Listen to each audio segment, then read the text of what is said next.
Hi guys, welcome back to the channel. Today I've got a mini tank review for the brand new Tier 6 Premium Japanese Tank Destroyer, the Type 5 Kato, or Kato, or we'll just call it the Kato, it's easier that way. So yeah, I call it a mini tank review because we're not going to do the garage section. I'm still going to tell you about some of the statistics of the tanks, but we're not going to go fully in depth into everything that you could about the tank, what it is base-wise and then what it is fully kitted out. But we are also going to tell you about the crew and the equipment at some point a bit later on in the video as well. And the whole point of this is there's quite a lot to get through in terms of the whole line and this tank as well. And the Tier 6 is not as interesting really as the line, but it's still a pretty decent premium tank. So I thought I'd cover it, and I thought, well, it'd make a shorter video than the normal reviews that I do. And then I played some games, and it got the replays, put it together, and realised, oh, this is actually probably getting close to what the length of the videos normally are. But hey-ho, that's because some of them are quite good, and some of them just show off what this tank is about. But yeah, let's get into the statistics of the Type 5 Kato. Well, it has AP rounds as standard with 188mm of penetration, with 850 meters a second shell velocity. With premium AP, it does say APCR in-game, but they are premium AP rounds, which matters for normalization and stuff like that if you care. It has 226mm of premium AP pen for 900 meters a second shell velocity.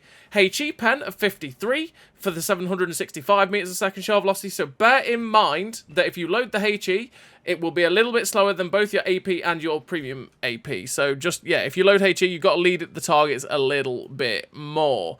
Then you've got an aim time of 2 seconds, which is actually pretty quick. It means that when you get this gun on target, it does zoom in pretty quickly, as you're seeing on your screen right now, which is definitely pretty good for the tank. It means that you can get the gun firing on target within very, very little time of aiming at them.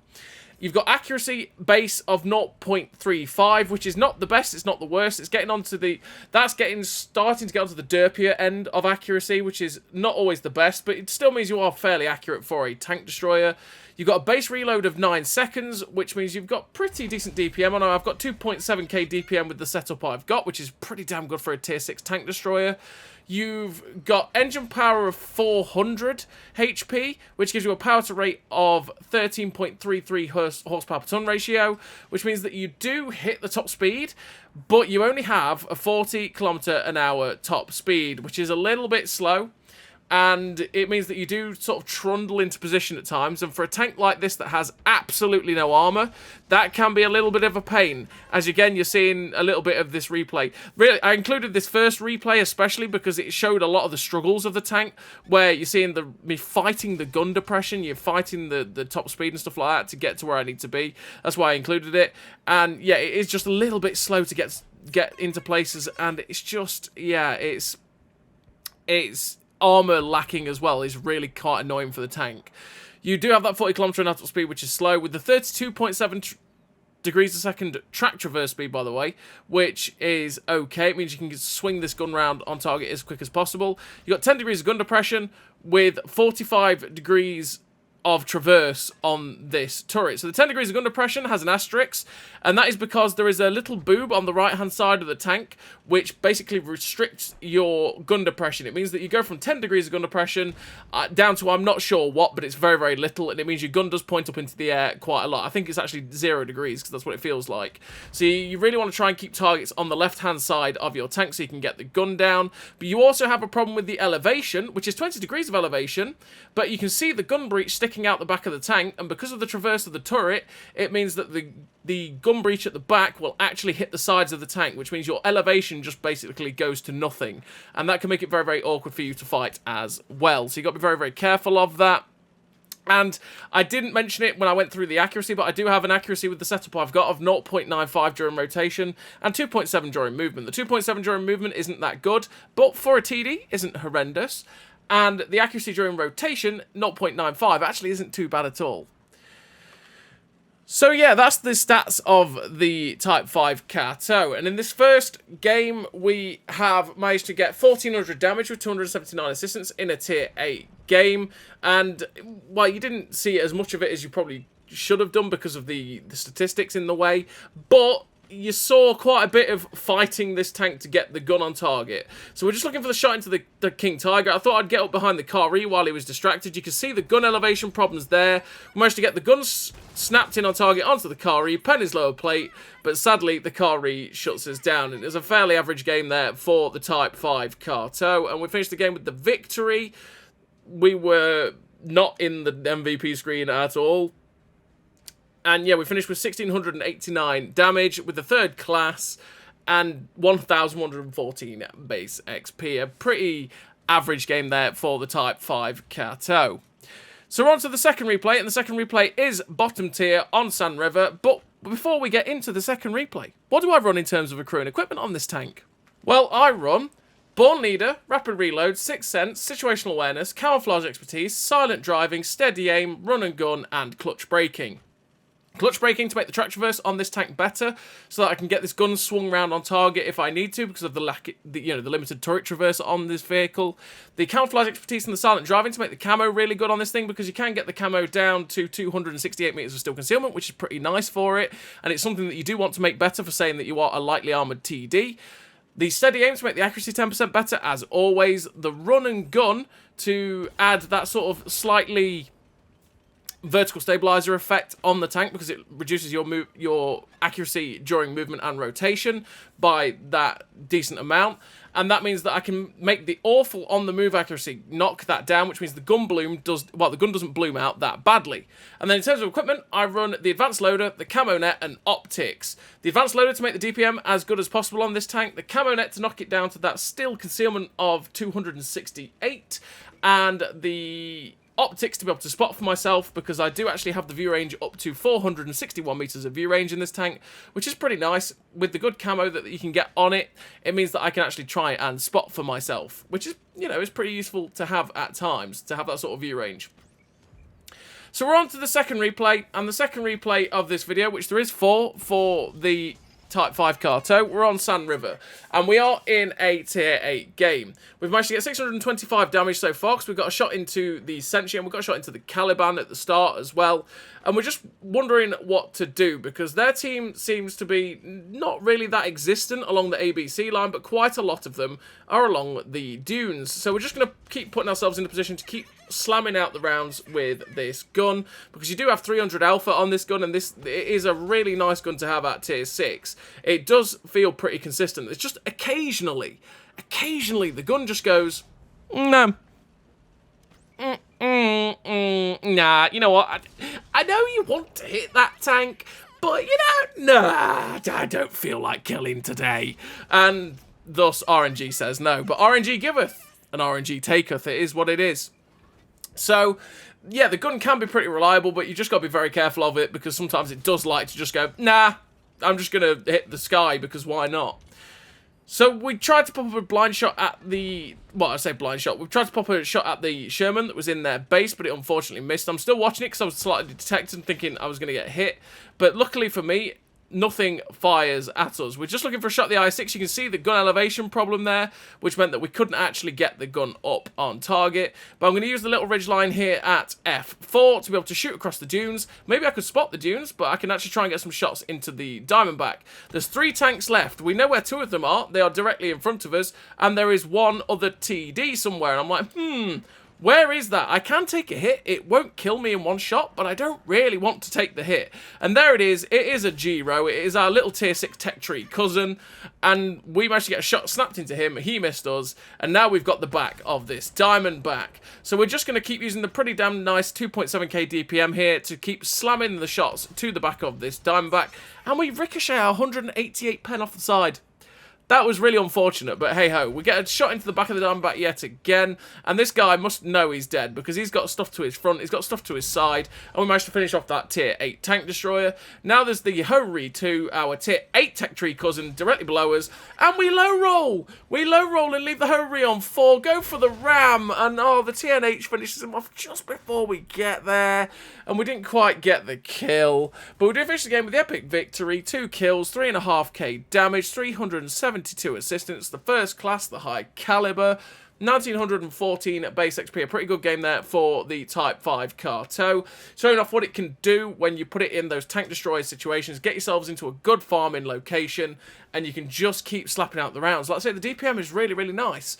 And on the whole, the gun itself is pretty good as well. And we're on to the third replay. And the third replay, we are top tier, which is great. This is what you want, obviously, in any tank in this game, is to have that top tier feeling. And we're on Erlenberg, which, again, could be quite good, because it means there's going to be lots of tank destroyer-y spots for us to take, lots of opportunities possibly to get shots. But the problem with Erlenberg as well is that it could also be the situation where there's a bit of a camp-off, and thus you end up struggling to actually be able to find anyone to shoot, which can be a bit of a problem on Erlenberg sometimes. So what we're going to do is push quite aggressively towards the houses over here, because I was hoping to maybe get a shot or two across the A-B line as people cross. But what I'm actually expecting, because it's encounter, right? I'm expecting that because they've spawned at B2 and B4, not many people were actually going to cross the A-B line. Because what tends to happen is that a lot of the tanks will just go down the 1-2 and then push down the JK and then find different ways across the river.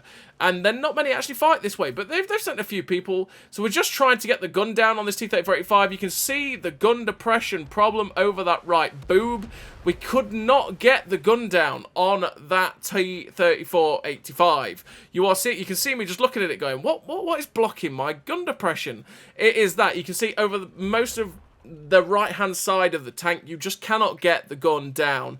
It is very, very awkward, which is a little bit frustrating for the tank, which is why I say you want to try and keep everybody to your left-hand side so that you can use the full 10 degrees of gun depression.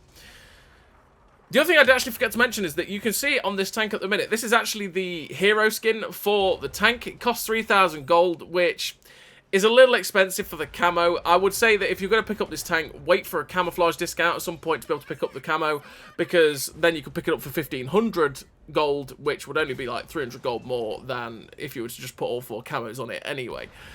It is expensive for 3k gold. You could just, yeah, let's say just put normal camo on it. But this is the skin, if you were to wonder what I'm using right now. But yeah, okay. So we've put some shots into the tanks that were at C9. We managed to get a shot into the medium tanks. We're up to 600 damage with 346 assistance, and stuff enters the cap. So what we're going to do is we're going to see if we can find any shots towards them. There is a heavy tank currently in the cap, and OI experimental, so maybe he will spot him up and we can just play our tank destroyer re-roll. So we get a nice shot there into the P43, who was spotted over there. We actually get a little bit of assistance as well, because we're actually spotting that Panzer III-4, funnily enough. He's tracked in the open, which means that we can pop the shot. Like, you can see this gun is pretty damn nice. Occasionally, like I say, the RNG does just go, no. But you can use it. We know that P43 is still in the cap, so I'm just looking to see, where was he? Which building was it he was at? Because maybe I could blind fire him, get lucky, reset, you never know. We're up to 1,200 assistance with 997 damage, and there he is. There's the P43, just looking for the shot, but couldn't quite find it. Now we know he's backed out behind that building, though. He's not capping, which means that when he starts to cap, there's a possibility he's back out from behind that building. We pop a shot blind towards that spot that you can see here, and we pop a second one. We don't hit it. It's like, okay then, he's not there. Let's go see what's going off behind me. And just as we turn around, lucky timing, there's a Rudy. It's like, hello, Mr. Rudy. I think you've made mistakes. We get another shot into him. I'm just thinking, please, TD's behind me. Finish him off. Oh, we took a hit. He ends up getting finished off a little bit too late for us to not take the hit. But we get a shot into the KV-1 that puts him down to a one-shot. Or not one-shot. It's a two-shot for us, actually. One shot if we get lucky with a high roll, you never know. But yeah, we're not gonna kill the guy with one shot. But we are wanting to pressure these two heavies if we can, and just being very, very careful though, because artillery.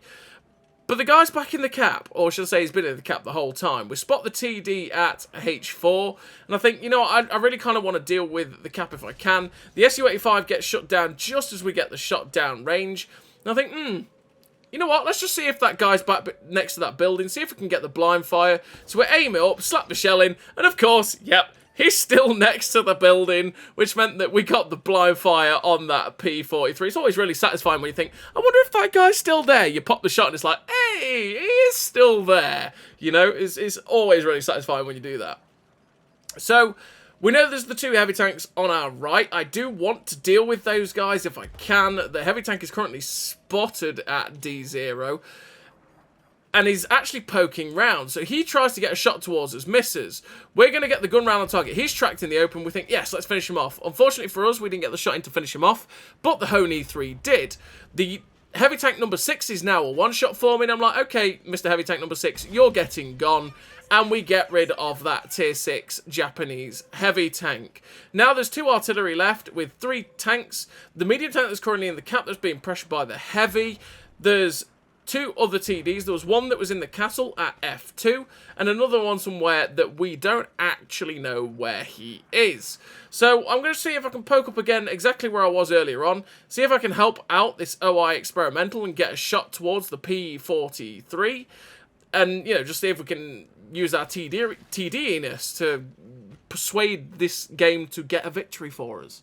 But we can't see it. And they both look like they're locked in a stalemate of staying exactly where they are. So instead, we're going to use our mobility to get round towards the B line. Maybe see if we can find anything along this way and get up behind the P43. See if I can find an angle somewhere to get a shot at him, which is why I'm going towards the buildings, because I'm thinking maybe I can get a shot angle at him from somewhere. And just try and help this OI out, because the artillery is trying to get our OI, and I don't really want our OI to get shut down if I can help it. And you can see that the mobility on this tank, it just isn't the best. We've got that 13.33 horsepower per ton. Means, like say, you hit the 40 kph top speed eventually. But generally, you just tend to cruise at 30 to 35, which makes this tank really, really sluggish. And to add into the fact that you don't really have any armour, it can be a bit of a pain. But we find the M44 in a place... Oh my goodness gracious me, that was close. Well, yeah, okay. Good night, Mr. M44. Wow, we got caught out by that M44. I did not expect him to just be sitting in that dip. I thought he was going to be behind the ridgeline at B2, which is where RT normally sits in the pig pen. And... yeah, we get very lucky that that M44 didn't actually kill us, but we did luckily manage to get the 2 shots in to kill him. We actually find the Gorilla, though, which is exactly... the Gorilla is exactly where I thought the M44 would be. We waited behind the building when the M44 died, because I was like, you know what, I'm just going to sit here and wait for the Gorilla to fire, because that way I'm not going to get killed. And we know that if we put pressure on this Gorilla, we're going to get into a position where maybe we can actually find a shot into the P43 from behind, which would get rid of it. The Jagdpanzer IV is actually towards where our artillery is, and he kills the artillery, which is not good for us because we kind of wanted the artillery's help if we could. But we load the HE rounds to go after this Gorilla. There he is.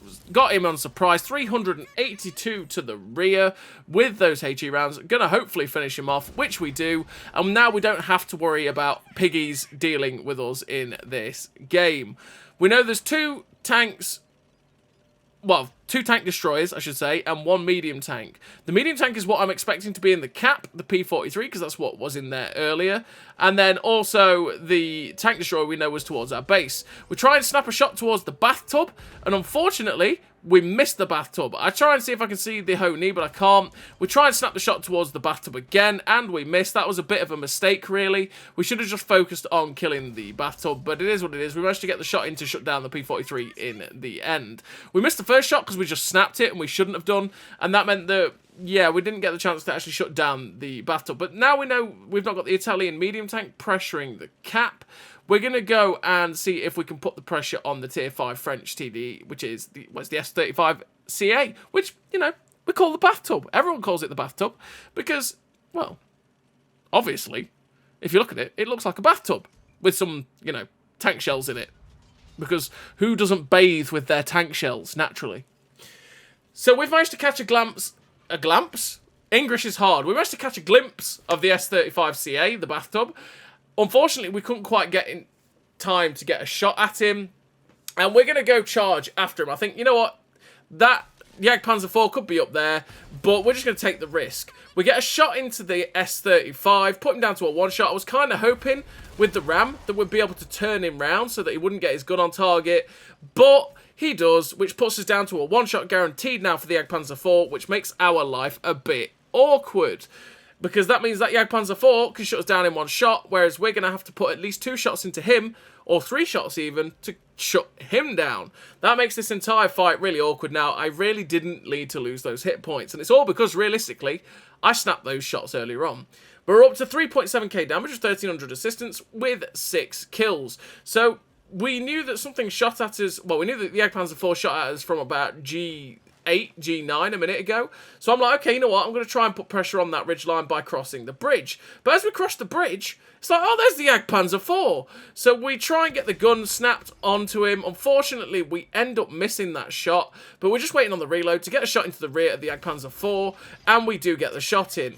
Now, this is where I'm going to cut this replay because you can go see the full replay on stream, but we end up spending another 6 minutes playing kissy kissy chasey chasey with this Jagdpanzer IV, only catching the odd glimpse of him here and there, never getting a shot at it, and that was the last thing that we managed to do, and unfortunately, we finished with the draw. We finished with 6 kills, 4,059 damage, 1,300 assistance, the ace tank, the Pascuchis, Top Gun, the high caliber, 1,555 base XP, a really nice game there for the Kato on a draw. A draw is a really weird one because you don't get them all that often, so it was kind of weird to have, but we did end up with just that replay. It was one of those, right? It's one of those games where I couldn't push that Jagdpanzer IV aggressively because I didn't have the hit points and he did, but every time we came across him, it was like he was just getting away from us, so we couldn't get the gun on target. It was really, really long and boring game of kissy, kissy, chasey, chasey, to the point where we managed to find him with literally 5 seconds left, snapped a shot, bounced, and then that was it, and we drew, which is kind of sad. And it's a sad end to what was a pretty damn nice game. But we're on to the 4th and final replay of this video for the Type 5 Kato, and we are on Nominee Nom. We're on No Mon Han, and we are bottom tier, which again is not great, but it seems to be the way for tier 6s a fair bit. And what we're going to do on Nominee Nom is go to the ridgeline at CD4, because from CD4 I can use the 10 degrees of gun depression as long as I'm looking over the left hand side of the tank, to be able to use this ridgeline, use the decent camo that the tank has, spot possibly along the 1-2 line, because like I said, I do have 461 meters view range, which isn't great, but at the same time, it's good enough, and that lets me be able to spot at a decent distance, and that means I'll be able to get a good amount of assistance if I spot their camping TDs that do sit at D1, D2, and if I use my decent camo as well, it means I should be able to poke over, not get spotted, and try and farm with, again, the pretty damn good 2.7k DPM that this tank has. The other thing I did forget to mention, by the way, is since it is a premium tank, this tank gets 140% silver bonus, which is on the high end for a tier 6 premium tank, which is pretty good, which means that as a premium, it does make decent credits, but it is a tier 6, so it's not the best credit maker in the universe. It's not always something that you look at for a tier 6 premium. But yeah, besides that, we're on Nominee Nom. With Nominee Nom, we are here at D4, and we have managed to get 896 assistance, because we did actually spot that T20, and the T20 got blocked by the 3 heavy tanks behind us. But we poke up, find an SU-100, we were just hoping to get a shot at that T-34, well, not T-34-3, the STRV-74, but because we got spotted by the SU-100, I didn't want to take a hit. But we end up with 1900 assistance now, because we got a lot of the assistance on the STRV-74, we got a bit of assistance from the artillery hitting the SU-100, and we managed to get the slim shot into that STRV-74 to finish him off. And we start this game with 76 damage. Woohoo! 76 damage, let's go! And a kill. And they make that 362 damage, that's better. We get a nice shot there into the Barask, puts him down to a 2-shot, and we've just got to be careful, because I don't want to get 2-tapped by that guy, because he will put me down. If he rolls high enough, he could actually kill me in 1 shot, which would be a little bit awkward. But I don't want to take the shots anyway, because I want to have my HP for fighting the enemy team, you know? That Barask is now he's a 1-shot with a high roll, but at the same time, he's definitely a 2-shot, and I'm just thinking about getting rid of him if we can, but we spot the ISM, which we've put a shot down range, and sadly, the shot just dips low and hits the ridgeline, but the ISM drives out in front of our gun, and it's like, thank you, Mr. ISM. Thank you so much, brother, for doing that. We get a second shot towards him, and sadly the shell just goes high, and it just ricochets off the front of his turret, which is sad panda noises. But we're looking for shots now into the Brask. We get spotted and detected immediately as soon as we poked over. Again, that makes... I'm just being as careful as possible. I didn't want to take a hit. But that Brask makes a mistake and drives directly in front of our gun, which means we put him down to a one-shot. I was just trying to maneuver it so I could get a shot on him again, but can't quite do that. He's on the awkward side for my Kato, which you can see I'm now angling it so he's on my left-hand side of my tank. But again, I do have to be careful because I could get shot from the left-hand side from up there, and I don't want to lose any hit points if I can help it, because even taking one shot in this tank can make you a one-shot for fair few tanks in a tier 8 game, which, yeah, is annoying. So I didn't want to take those hits. But we unfortunately missed that shot on the Brask, but we do get a shot into shut down the Kari out of the blue. It's like, hello, Mr. Tier 8 Premium Cousin. Get out of my game, sir. And we get rid of it. I'm still thinking about that Brask, though, because if that Brask is gone, that's great. And I hadn't realised at this point that the Brask actually got shut down. I check the teams and go, oh, he's dead. Great, okay. Maybe I can push up now. We're at 2.4k spotting with that 1200 damage and 2 kills. And yeah, I'm thinking, right, okay, I want to push up, see if I can get some shots towards the guys camping over here. Maybe get a shot into the Slapjack and see if there's anything else camping at ED1. Maybe I can get a shot into the rear of this ISM if he backs up enough. We know there was a medium tank down there too. But we get spotted and detected. I'm thinking, what's that? Oh no, that's a VK. Oh my goodness me, he's got the Derp gun. He doesn't actually pen us with the Derp gun, which is very lucky. It's very lucky. We don't have any armor. We probably should have lost more hit points there. But I think, okay, you know what? I'll put shot down range towards him. He's not going to come back over. We get a shot into the back of the Slapjack, put him down to a one-shot. We see the T-34-3s come out. We get the shot down range, and it misses. I know it wasn't fully aimed, but it missed. We're going to make sure we aim the shot this time, though, and we get to shut down the T-34-3. We realise, oh, no, the heavy tanks come over, and... oh... he doesn't pen us with HE again from his Derp gun. We are so exceptionally lucky to not have been killed or at least penned with HE there. He probably should have done that, but what he actually hit was the gun breach at the back and not the true back of the turret, which meant he didn't actually pen us, he just broke our gun because it's like hitting the gun module. So we're very lucky in that regard. We're up to 3 kills with 2.5k spotting and 1900 damage. We end up spotting the Orochi, and it's like, hello, Mr. Orochi, what are we doing down there, sir? Okay, you know what? I'm going to reverse. And as you can see, it's a little bit slow at reversing. It's got a 14km/h reverse speed. I should repair my gun right now. I don't know why I haven't done that, because it's going to make it a little bit awkward shooting for the weak spot of the Orochi down here. But we do look and see the Orochi. You can see the gun elevation problem.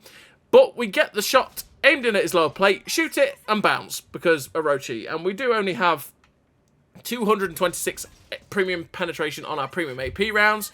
And sadly, even 226 pen bounced off the lower plate. I don't really think it should have bounced off the lower plate of the Orochi, but there we go, it did. But we did get a shot into his side, which fortunately penned him, and he's now backed off to a situation where we can't do anything about him anymore. So what we're going to do is position... well, we're just looking to move up again. I've got to be careful because of that VK, and there's the VK. We're going to see if we can get a shot into him, try and help this T20 out as much as possible. We do still have to be careful, though, because artillery is in play, and so is the Orochi that could have looked at us. We get lucky that SMV CC-56 was actually firing HE, and he didn't pen us yet again. But we managed to use the gun, snap the shot on target, and shut down the SMV Italian Tier 7 tank destroyer there. We're again pretty lucky because that guy came out of absolutely nowhere. I didn't expect him to just pop up there on the right, if I'm honest. I thought he was going to get spotted way before that by the guys behind, but clearly he didn't, and thus we got lucky. But we did manage to, let's say, get the shot snapped in to shut him down. Now we're up to 2.5k damage, 2.5k assistance with 4 kills. The Slappy Jackie gets spotted, just looking for the shot towards the side of his turret, and unfortunately it does bounce off the side of his turret. It is a T29 turret though, and that means that it is pretty well armoured. Just got to be mindful of the fact that the Orochi was down in that corner, but I think he's either going to poke or push through that gap, or he's just not going to bother. So you know what? We're going to take the risk, move up, and see again if we can help this tank destroyer out that's now pushing the VK. And maybe we can get a shot on the side of the Slapjack too. So the VK is now a one-shot. We do have to be careful of the Tiger 2 because you can see he's already shut down the T25/2. We come around the corner to try and see if we get a shot, but yet again, because he's on the right-hand side of the tank, the booby was stopping us actually getting the gun depression, which is, again, very awkward. But we actually have a shot on the side of this Slapjack, which we put that shot straight through. We use this rock to make sure that we are covered from the Hummel, and the Hummel actually gets shut down by the M44, which means there's only 2 tanks left. The Orochi that was down on our left behind the rocks, and the King Tiger, or the Tiger 2, I should say, that was in towards their base. Because I've only got 187 hit points, I cannot push that Tiger 2, because he will just kill me, because he has 360 alpha, he has a really good gun, he has all of the HP. It doesn't matter how good my DPM is, I am never going to survive attacking that Tiger 2. So I have to wait for him to make the mistake. Plus, I don't want to attack the Tiger 2, because where has the Orochi gone? The Orochi could be at H4, just waiting for someone to push, and you can see me being mindful. So I'm just going to have to sit and play like a tank destroyer and wait. That's the only thing I can do, is just be very, very careful, sit and wait for the possibility that this Tiger 2 will give us a shot, because there's every possibility he could just reverse out. He is currently preoccupied with the heavy tank at G1 though, which I would love to be able to help that heavy tank, but again, because we don't know where the Orochi is, and because of the Tiger 2 being where he is too, we just can't push it. This is where, being in a lightly armoured tank destroyer, you have to have some patience. I'm thinking, do I go? Because I can't. He's just going to kill the T150, you know? It's one of those things. I can't just sit and wait, but I really kind of have to, because I'm kind of limited. The T150 gets shut down, which is, well, it's bad for the team, it's bad for the T150, but it's kind of good for me and this T20, because it means that the Tiger 2 might actually move out from behind that rock. Because the other thing is, the M44 has been trying to pummel shots towards this Tiger 2 the whole time, which meant that he is very reluctant to leave that rock, because, well, naturally, you know, he's safe from that artillery piece behind the rock. So you can see we're just watching it. The T20's made a push, and he hasn't found the Orochi, but he's done the perfect thing. Thank goodness for this T20, because that's meant that this Tiger 2 has poked out. Sadly, we didn't track and pen that Tiger 2, but I'm not going to poke out while I'm still spotted with that guy looking at me, because naturally, he will just kill me in one shot, and I want to be able to win this game and help this T20. So we poke up, spot the Tiger 2. He is still looking my way. Now he's starting to turn his attention towards the T20, so we put a big shot towards the back end of the Tiger 2 there. The T20 drops him down to a one-shot, and to make sure this T20 can survive, we finish off the Tiger 2 with that shot. And we put ourselves onto 6 kills with 3.1k damage and 2.4k assistance. There's only 1 tank left on the enemy team, and there he is. There is the Orochi Oni. Hello, sir. I am coming for your booty, so I can get rid of your Japanese heavy tank ass. You know? The new boy, the new tank destroyer that's tier 6 is here to play. He's a 3-shot for me, realistically. And what I'm actually hoping for is that he just ignores us and goes for the 2 tanks. So there is a tank destroyer and a heavy tank at A9, which they've been there the whole game. Which realistically, we've been playing 2 tanks down this entire game, because both of those tanks are actually AFK. Which means that, yeah, we're not getting any help from those guys. But they could be the perfect distraction, because we can now hopefully get some shots into them. So we have the side of the Oni. And of course it doesn't pen, it just does track damage, because of course, why not? Thank you, RNG.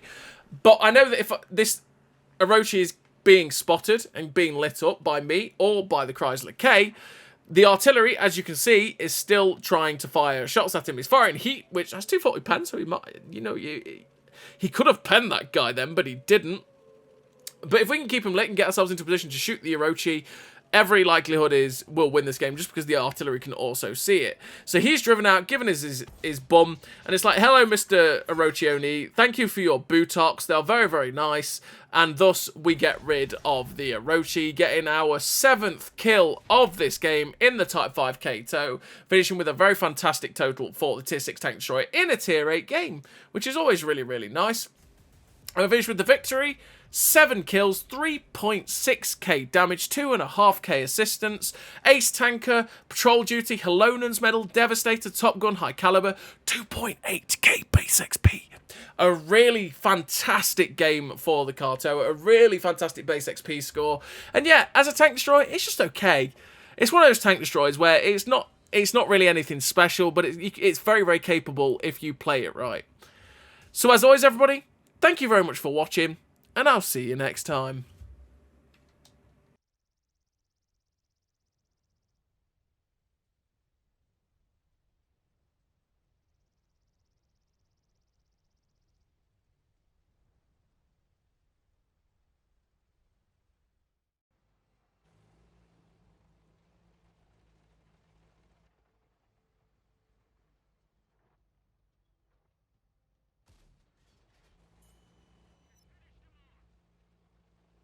Great success!